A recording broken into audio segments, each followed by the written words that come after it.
नमस्ते, वेलकम, बहुत बहुत स्वागत है आपका प्रॉपर्टी गुरु में सीएनबीसी आवाज पर। ये रियल एस्टेट का शो हम आपके लिए लेकर आते हैं हफ्ते दर हफ्ते सालों से। तो एक और एपिसोड के साथ हाजिर हैं आपके साथ मैं हूं विपिन भट्ट। तो आज के शो में भी ढेर सारी बातें होने वाली है। रियल एस्टेट नो डाउट की बड़ा एक्साइटिंग हो चला है, बहुत सारे बदलाव, बहुत सारी चीजें, बहुत सारे अनाउंसमेंट, और क्या इसका इम्पैक्ट आएगा वो भी हम बातचीत करेंगे, आपके सवाल लेंगे। और ये सारी चीजों के लिए आज हमारे साथ स्टूडियो में मौजूद हैं एक्विस के सीईओ परेश कारिया साहब। सर बहुत बहुत स्वागत है आपका प्रॉपर्टी गुरु में। तो वैसे तो बजट जाके एक हफ्ते से ऊपर का वक्त हो चला है, लेकिन अभी भी बजट की बातें बहुत सारी हो रही हैं। तो रियल एस्टेट के लिए आपकी नज़र में बजट कैसा रहा? वेल, रियल एस्टेट से इंडस्ट्री को काफ़ी एक्सपेक्टेशन था, डेवलपर्स वगैरह को के बजट में अनाउंसमेंट होगा, and there was we could see a run up in the real estate stocks also before the budget, and because the sector was in trouble. लोग सोच रहे थे कि गवर्नमेंट कुछ ना कुछ करेगी इस सेक्टर को रिवाइव करने के लिए, but unfortunately we did not see any of that coming into the budget. Right, so government के हिसाब से उन्होंने जो भी अनाउंसमेंट करना था अफोर्डेबल हाउसिंग के लिए, I think past few budgets में कर दिए है, और ये बजट में there was no announcement. Second, on the other side, जहाँ तक बायर्स, होम बायर्स का सवाल है, उनका भी हम सोच रहे थे, एक्सपेक्टेशन था कि जो टैक्स बेनिफिट्स मिलने वाली है, इंटरेस्ट आप पे करते हैं उस पर 2 लाख तक आपको टैक्स बेनिफिट मिलता है। लोगों को लगता था कि टैक्स लिमिट वो बढ़ जाएगी, but on the other hand वो लिमिट बढ़ी नहीं है। और जो न्यू रेजिम इन्होंने इंट्रोड्यूस किया है लोअर टैक्सेशन का, वहाँ पे अगर आप वो रेजिम में शिफ्ट करते हो तो आपको वो डिडक्शन भी नहीं मिलता है। So in a way it has been neutral for the buyers, home buyers as well as for the industry. Right, तो कुछ खास नहीं रहा इस बजट में। अब देखना होगा कि नया टैक्स सिस्टम है उसमें वो घर खरीदारों को किस तरीके से इम्पैक्ट करता। हो सकता है कोई ऐसा सवाल भी आज हमारे पास आए। बहरहाल हम शुरुआत करते हैं सवाल जवाब के सिलसिले की। अशोक शिंदे आ चुके हैं फोन लाइन पर। सर स्वागत है आपका। क्या पूछना चाहेंगे आप? सर नमस्ते। नमस्कार। तो मैंने ईमेल आपको भेजा हुआ है, तो बिल्कुल, उसमें मैंने वापदान के प्रोजेक्ट के बारे में पूछना चाह रहा था। तो बेसिकली मेरा जो सवाल है वो मैं 2 BHK और 3 BHK देख रहा हूँ पुणे एरिया में, between the budget 85 to 110 around. तो उसमें जो भी मेरे लिए फिजिबल होगा वो मैं जाऊंगा उसमें। ठीक है, तो उसमें आपसे मैं जानना चाह रहा था कि आप कुछ बेटर प्रोजेक्ट भी सजेस्ट कर सकते हैं, और टाइम होराइजन मेरा 2 से 3 साल का रहेगा। तो प्योरली इन्वेस्टमेंट करना चाहते हैं? जी, प्योरली इन्वेस्टमेंट है। इमीडिएट में ये मेरे को शिफ्ट में फ्यूचर प्रोस्पेक्ट ऐसा है कि शायद हम वहाँ पे सेटल भी हो जाएं। बहुत बढ़िया, ठीक है। तो बावधान में सर ये घर देख रहे हैं, 1-2 प्रोजेक्ट्स भी इन्होंने बाकायदा शॉर्टलिस्ट किए हैं। 2 से 3 साल का होराइजन जरूर बता रहे हैं ये, लेकिन उनका ये भी है कि लॉन्ग टर्म में शायद वहाँ जाके रहे भी, तो वो एक कंप्लीट पैकेज जैसा ही है। सो क्या इनके लिए सलाह होगी? राइट, ये देखिए, बावधान की बात करते हैं तो this is a very nice location. It is very close to Chandni Chowk और Kothrud, so main closer to the central area of Pune. और ये एक एलिवेटेड हिल साइड पे है जहाँ पे lot of greenery, so it's a nice place to stay also. और यहाँ से western side of Pune, Mumbai, Bangalore highway is also very close by. So location is very good. It is developed, very well developed. काफ़ी सारे वहाँ पे projects है, greenery है, and इन्होंने 2 प्रोजेक्ट सिलेक्ट किए हैं। I think one was of Purvankara developers and other was Ganga developers. दोनों प्रोजेक्ट आसपास में है, नज़दीक में है, and both of them are very good projects. Purvankara जो पूना के, ये बेंगलोर के वेल नोन डेवलपर्स है, they have now moved into Pune also, and they are known for delivering quality homes. So this project is good. हालांकि इसका टिकट साइज थोड़ा ज़्यादा है। 3 BHK will go upwards of 1.2 crores, right. और जो गंगा का project इन्होंने देखा है वो उनके बजट में अराउंड 1 करोड़ 10 लाख तक में आ जाएगा। That is also good project. Now apart from this two, there are other options also in Bavdhan itself. एक पेबल्स 2 करके प्रोजेक्ट है जहाँ पे आपको under construction as well as ready projects मिल जाएंगे। This is much closer to the highway and more closer to Baner as well as Hinjewadi. So and ये ready भी है, यहाँ पे आपको रीसेल में भी मिल सकता है। इससे ये 2 प्रोजेक्ट देखे उन्होंने, उससे कम प्राइस पे यहाँ पे मिल सकता है। The other option he can look at on this side of Pune, the western side of Pune, is Balewadi. Now Balewadi is turning out to be a very good neighborhood. ये बानेर जो कि एकदम prime area है western Pune का, उससे बिल्कुल लग के है। और बालेवाड़ी में बहुत सारी डेवलपमेंट हो रही है, रिटेल, कमर्शियल, रेजिडेंशियल। यहाँ पे बालेवाड़ी हाई करके एक लोकेशन बनाया है। you know, there are a lot of restaurants and all that over there, plus commercial offices coming up. So Balewadi is an happening place. यहाँ पे stadium भी है, plus this is close to Hinjewadi as well as Mumbai-Pune Expressway.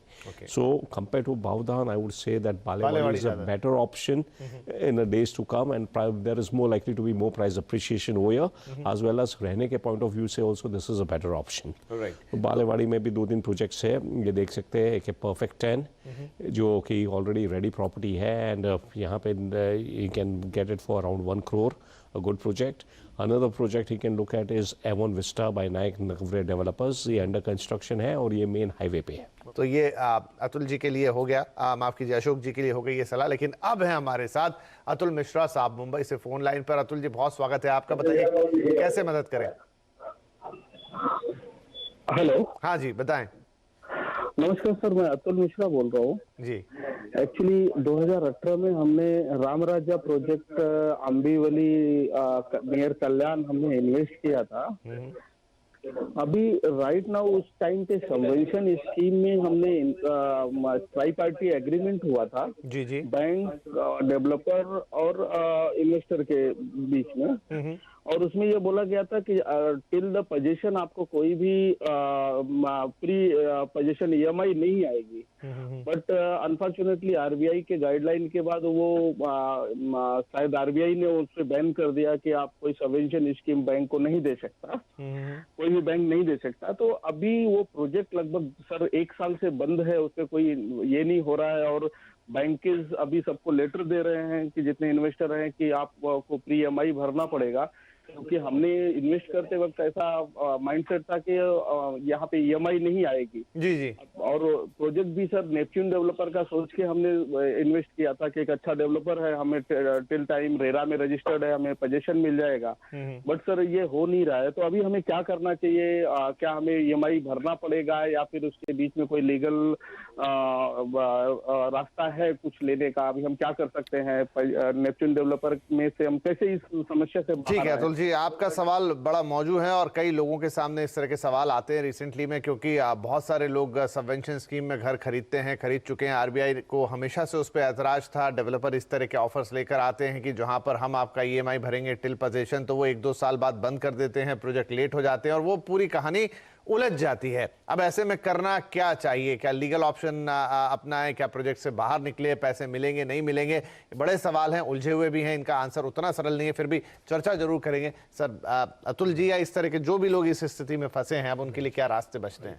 Absolutely. देखिए ये अतुल जी का सवाल नहीं है. Alone there are so many people, there are so many projects. जो सबवेंशन स्कीम थी काफ़ी पॉपुलर थी और वो इन अ राइट वे और रॉन्ग वे ऑल्सो प्रमोट की गई थी. लोगों को पूरा अंडरस्टैंडिंग नहीं था स्कीम का, उनको पता नहीं था कि अगर ऐसी सिचुएशन हो गई तो उन्हें क्या करना चाहिए. And you know now it is a very difficult situation. जो स्कीम जो बंद हो गई है, उनको एक तो पहले अपना अग्रीमेंट जो ट्राइपार्टाइट अग्रीमेंट था उनके साथ देखना पड़ेगा, यू नो डेवलपर के साथ, और उसके अंदर क्या टर्म्स एंड कंडीशंस है ये देखना पड़ेगा. अगर वो उसमें लिखा गया है ट्राइपार्टाइट अग्रीमेंट में कि you know developer has to pay the EMI, then irrespective of whether the scheme has changed or not, he should pay. He should honor the terms and conditions. You know, और banker, of course, tripartite agreement में हमेशा लिखा होता है कि अगर developer पे नहीं करता है तो bankers have right to recover it from the home buyer. So bankers are right in their own condition that to recover the money from the home buyer. Home buyer in his turn has to see कि agreement में उसके सामने क्या rights है. And obviously it has to be, there will be a tough negotiation with the builder. The builder has made a commitment. Now builder cannot take, मेरे हिसाब से builder cannot take this option के RBI ने मना कर दिया तो हम नहीं दे सकते. अगर agreement में लिखा है उन्हें EMI पे करना है तो they have to pay it.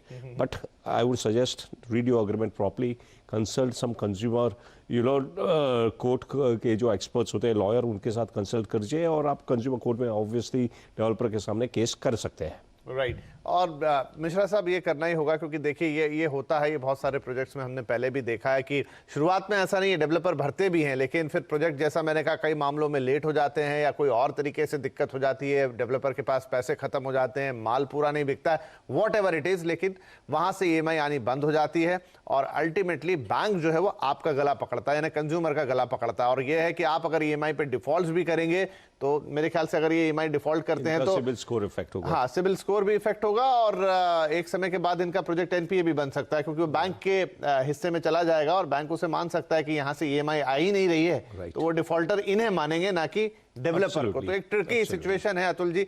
अब ऐसा यह है कि आपके जैसे और भी जो लोग हैं उन्हें मिलाइए, रेरा में कंप्लेंट कीजिए, डेवलपर से सीधी बातचीत कीजिए, बैंक के साथ भी ये बातचीत कीजिए, उन्हें समझाने की कोशिश कीजिए कि अगर थोड़ा वक्त वो दे सकते हैं, थोड़ा मैनेज करने के लिए टाइम दे सकते हैं, क्योंकि हमने अक्सर देखा है कि ये तब पता चलता है जाके जब बहुत सारी ईएमआई ऑलरेडी जंप हो चुकी होती हैं और आपका लोन एनपीए बनने की कगार पे होता है। तो थोड़ा सा टफ है ये, लेकिन आपको ये 2-3 रास्ते हैं जो अपनाने होंगे। ग्रुप बनाइए लोगों का, और जैसा परेश जी ने कहा भी कि कंज्यूमर कोर्ट पे जरूर पहुंचिए, रेरा में जरूर दस्तक दीजिए कि इस तरह की परेशानी हमारे साथ है, और बैंक से भी बातचीत कीजिए। बैंक भी हम उम्मीद करते हैं कि आपकी बात को समझेगा और हो सकता है कि आपको एक विंडो दे दे कि इतने वक्त में आपको क्या करना है या कैसे पैसे भरने हैं, क्योंकि नहीं तो डेवलपर का यहां कुछ नहीं जाएगा। ईएमआई आपकी अगर बाउंस हो रही है तो वो फाइनली आपसे ही मांगेंगे और आप ही को डिफॉल्टर घोषित करेंगे, क्योंकि वो एग्रीमेंट ही ऐसे होते हैं। और सबसे इंपॉर्टेंट जो परेश जी ने कहा है कि एग्रीमेंट की टर्म्स एंड कंडीशन को अगर आपने अभी तक नहीं पढ़ा है, दोबारा पढ़िए, किसी वकील की सहायता से पढ़िए,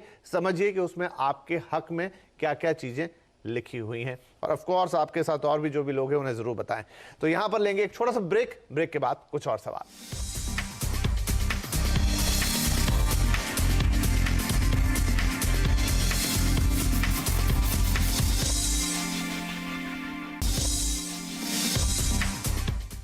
वेलकम बैक, सीएनबीसी आवाज पर आप देख रहे हैं प्रॉपर्टी गुरु। हम दे रहे हैं आपके सवालों के जवाब। परेश जी स्टूडियो में हमारे साथ हैं, तो फटाफट हम बढ़ जाते हैं आगे। राहुल देशपांडे पुणे से फोन लाइन पर जुड़ गए हैं। राहुल जी, बहुत स्वागत है आपका। कैसे सहायता की जा सकती है? नमस्ते सर, धन्यवाद आपका। पहले तो प्रोग्राम आपका बहुत अच्छा है, थैंक यू। और मैं चाहता हूँ राइट्स के बारे में मुझे थोड़ी जानकारी चाहिए। ओके। तो 10 लाख के करीब मैं इन्वेस्ट करना चाहता हूँ। तो बेंगलोर में जो ऑप्शंस मुझे दिखते हैं इलेक्ट्रॉनिक सिटी साइड में और आउटर रिंग रोड साइड में, वो काफ़ी महंगे लगते हैं। लेकिन शुरुआत तो कहीं से तो भी करनी चाहिए, इसलिए मैं 10 लाख का मैंने सोचा है। और इसकी थोड़ी बहुत जानकारी चाहिए कि जिसमें ये ट्रांजैक्शन सिक्योर कैसे हो और इसका क्या क्या लाभ हो सकता है। नहीं, बहुत बढ़िया है। देखिए राहुल जी, अच्छा है आप निवेश करना चाहते हैं रियल एस्टेट में। जो रेजिडेंशियल रियल एस्टेट है वहां आपको लग रहा है कि महंगे ऑप्शन है। रीट्स एक बहुत अच्छा ऑप्शन है। जहां कमर्शियल रियल एस्टेट में आप निवेश करेंगे वो भी छोटी रकम के साथ, और शायद यहाँ रिटर्न्स भी ज्यादा है। तो ये बड़ी अच्छी चीज है, अच्छा सवाल पूछा है आपने सर। रीट्स अगर जो लोग निवेश करना चाहते हैं तो एक तो आसान तरीके का निवेश भी है रीट्स, और दूसरा ये भी है कि आप छोटी रकम से भी, मतलब एज कंपेयर कि आप कोई फ्लैट खरीदें जाके 40-50 लाख का, आप 10 लाख जैसी रकम से भी कर सकते हैं। तो थोड़ा सा दर्शकों को बताइए कि रीट्स में कैसे पार्टिसिपेट किया जा सकता है। Right, absolutely. देखिए, REITs is a kind of an investment vehicle जहाँ पे पूलिंग ऑफ फंड्स होता है और ये इन्वेस्टमेंट होता है। It's like similar to mutual fund. हाँ जी, राइट। सो रीट्स के अंदर ये इन्वेस्टर्स पैसे कलेक्ट करते हैं, they give it to a fund or a manager, and that manager or a fund in turn invests in commercial properties. इनका मेन ऑब्जेक्टिव ये होता है इस तरह की प्रॉपर्टी में इन्वेस्ट करते हैं जहाँ से रेगुलर रिटर्न मिलता है। और जो रिटर्न वो अर्न करते हैं कमर्शियल प्रॉपर्टीज में जो रेंटल इनकम वगैरह अर्न करते हैं, that they are suppose to distribute to the investors. So it's a very good vehicle. आप कमर्शियल, हमें पता है आज की डेट में कमर्शियल प्रॉपर्टी में आपको इन्वेस्ट करना है तो you need substantial amount for investment. Right. आपको कम से कम 3-4-5 करोड़ से लेकर 50-100 करोड़ तक का इन्वेस्टमेंट कमर्शियल प्रॉपर्टी जिस लेवल की प्रॉपर्टीज में रीट्स आता है वहां तो इससे नीचे टिकट साइज हो ही नहीं सकता। Exactly. So via REITs you can get an exposure to this property, and today's market हमें पता है रेजिडेंशियल प्रॉपर्टी में हमें इतना रिटर्न नहीं आ रहा है। On the other hand commercial property has been doing very good. Right. So this is I think a very smart move. ये राहुल जी को I would like to congratulate him for thinking on the right path, and more people who are looking at investing in real estate should adopt this route. Right. Now coming to investments in REITs, अभी India में हमने देखा है कि जो first REITs की बात पिछले 4-5 साल से चल रही थी, but the first REITs which was listed in India was by Embassy and Blackstone Right. Group. Embassy, as we know, is a very well-known developer in Bangalore. उनके पास काफ़ी सारे commercial projects है, IT parks है वगैरह. और Blackstone is a global, investor, private equity investor, and they have a huge exposure to real estate in India. तो इन्होंने मिलके जो first REITs था वो launch किया था. They had, monetized उनके जो properties थे already, commercial properties. उसके लिए उसका ट्रस्ट क्रिएट करके लिस्टिंग करवाया था as per the REET structure. Right. और ये रीट्स का जो उन्होंने ऑफर किया था इन्वेस्टर्स को यूनिट्स इन अप्रैल 2019 इसका लिस्टिंग हुआ था. मार्च में ये ओपन हुआ था 2019 में, और अप्रैल 2019 में इसका लिस्टिंग हुआ था. और 300 रुपीज़ में इन्होंने ये ऑफर किए थे. आज की डेट में उसका प्राइस 424 रुपीज़ चल रहा है. क्या बात है. So approximately, if we look at annualized return of 50%, which is the best. No real estate has given that, no equity में मार्केट में भी नहीं मिला है, but REITs में इतने रिटर्न मिला है. Right. इसके अलावा उन्होंने डिविडेंड भी डिस्ट्रीब्यूट किया है. जैसे कि हमने देखा है, as per the rules, 90% of their earnings what they earn by way of rental income etc. they are supposed to distribute. तो उन्होंने 2 बार डिविडेंड भी डिस्ट्रीब्यूट किया है. And the good part was dividend was tax free. Right. हालांकि in this budget they have हाँ, made it वो tax taxable, हो गया है. but it was such a good investment option. And even now, despite all this, despite the tax, REITs continues to be a very attractive investment option. And we will see that in the days to come. There are a lot of developers है, जैसे कि खास करके commercial property में जो काफ़ी active है. We have Prestige. We have talking about other developers. Hiranandani, Prestige, Prestige, Shobha. They have huge commercial properties. Exactly. जो बैंगलोर में खास करके काफ़ी सारे हैं. DLF है, DLF के पास भी काफ़ी कमर्शियल प्रोजेक्ट्स है. Opera Realty है मुंबई में. तो इनके काफ़ी सारे we'll see in the days to come REITs being offered by them also. Right. And investors should take advantage of that. Right. तो बहुत सारे रीट्स हैं जो लाइन में लगे हुए हैं, और जो अभी बताया परेश साहब ने कि 300 रुपये और वहां से जाकर वो 450 के ऊपर है. तो जितना बढ़िया रिटर्न मिल गया. हालांकि एक यूनिट कितने का होगा सर? करीब 1 लाख रुपए के आसपास का Approximately, yes. हाँ, तो 10 लाख रुपए काफी हैं. 10 यूनिट आप लेंगे जिस तरह से म्यूचुअल फंड के यूनिट लेते हैं, बढ़िया. और जब भी आपके पास पैसे आते जाएं, आप उसमें अपने यूनिट्स बढ़ाते जाएं. तो ये बहुत ही सिंपल तरीका है. और जो इन्होंने ये भी पूछा कि आप खरीदेंगे कैसे, तो आई थिंक जैसे हम स्टॉक मार्केट या म्यूचुअल फंड लेते हैं ऑनलाइन, राइट नाउ जो एम्बेसी का रीच है, you can by online through the stock exchange. और जब भी नए रीच आएंगे, उनका आईपीओ आएगा, आप अप्लाई कर सकते हैं. जैसे शेयर्स में आईपीओ रहते हैं, उसी इक्विटी में रहते हैं, उसी तरीके से खरीद सकते हैं. तो ये बढ़िया ऑप्शन है. और इनफैक्ट बहुत लंबे वक्त से सोचा भी है कि किसी दिन रीट्स पे थोड़ी खुलकर चर्चा करेंगे. तो किसी दिन पूरी विस्तार से बातचीत और रीट्स पे आपके लिए करेंगे. लेकिन फिलहाल शुक्रिया कहेंगे राहुल जी का कि ये सवाल लेकर आए, जिससे बाकी लोगों को भी फायदा मिलेगा. क्योंकि इस पूरे माहौल में भी रीट्स एक ऐसी चीज है जहां पर आप आसानी से बढ़िया और फायदे का निवेश कर सकते हैं रियल एस्टेट के अंदर. चलिए, तो रीट्स के बाद एक छोटा सा ब्रेक के बाद सवाल जवाब जारी रहेंगे.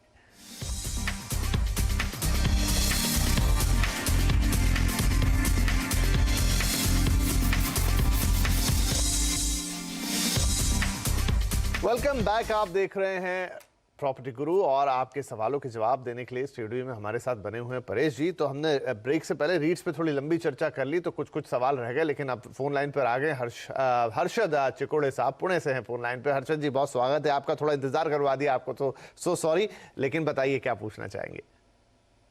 जी, first of all I would like to thank Property Guru. ये शो मैं बहुत पहले से फॉलो करते आ रहा हूँ, और आप हेल्प कर रहे हैं यूजर्स की. एंड इवन CNBC आवाज, जिसकी वजह से हम लोग मार्केट में एंटर कर रहे हैं. Thank you sir. तो मेरा क्वेश्चन है रिलेटेड टू, मैं पुणे में प्रॉपर्टी देख रहा हूँ सेल्फ लिविंग के लिए. ओके. एंड मैंने प्रॉपर्टी एक्चुअली 2 देखी है. One is in Punawale area, right, which is near to क्यूए साइड. वी अपटाउन करके एक प्रोजेक्ट है तत्वम ग्रुप का. ठीक है. So which is costing me around 48 to 50 lakh, and उसका पोजीशन 2020 है. ठीक है. और ऑल्सो मैंने और एक देखा है प्रोविंस करके, which is near by Siddhashila इला, which is also in Punawale group. ठीक है. सो मुझे ये प्रॉपर्टी के बारे में मतलब पूछना था कि which one should I choose, and for the self living, and also after some 10 years what will be its resale price, और in rent terms how much it will be beneficial. जरूर जरूर हर्षद, आपकी मदद करेंगे हम. तो सर, पुणे वाले में तत्वम ग्रुप का एक प्रोजेक्ट और एक अन्य प्रोजेक्ट, तो आगे चल के कैसे प्रोस्पेक्ट रहेंगे, खुद के लिए देख रहे हैं और अप्रिसिएशन की उम्मीद तो रहती है. राइट. सो देखिए, ज़्यादा कि पुणे वाले में उन्होंने ये प्रोजेक्ट देखा है, तत्वम ग्रुप का project. This is coming closer to Kiwale, और पुनावले में थोड़ा इंटीरियर में है हाईवे से लेके, और आसपास अभी तक neighbourhood is still not that well developed. हालांकि वहाँ पे उनके प्राइसिंग में आ जाता है, बिकॉज वहाँ पे अगर आप Punawale is very close to your Wakad, Hinjewadi, western Poona में, वहाँ पे रेट्स काफ़ी हाई है. 2 BHK is costing about 60 lakhs, but ये because this is slightly in the interior, ये और आसपास का नेबरहुड अभी तक डेवलप नहीं है, इनको कम प्राइस में मिल रहा है. What he can look at other options also. अगर थोड़ा ये बजट अपना बढ़ा सकते हैं तो रावेत में है, which is much closer to highway as well as Hinjewadi, and it is much developing at a much faster rate. तो यहाँ पे देख सकते हैं रावेत के अंदर वो उनको अपने बजट में एग्जिस्टिंग में रीसेल में भी मिल सकते हैं रेडी प्रोजेक्ट्स. नए प्रोजेक्ट्स हालांकि थोड़े महंगे हैं. इसके अलावा अगर वो थोड़ी स्पेस पे कॉम्प्रोमाइज़ करना चाहते हैं तो within Hinjewadi also, Hinjewadi में अभी आजकल काफ़ी सारे स्मार्ट होम्स जो स्मॉलर साइज प्रोजेक्ट्स है, दोज आर ऑल्सो अवेलेबल. तो you can look at those options also over there. Apart from this two options there are another option you can look eight.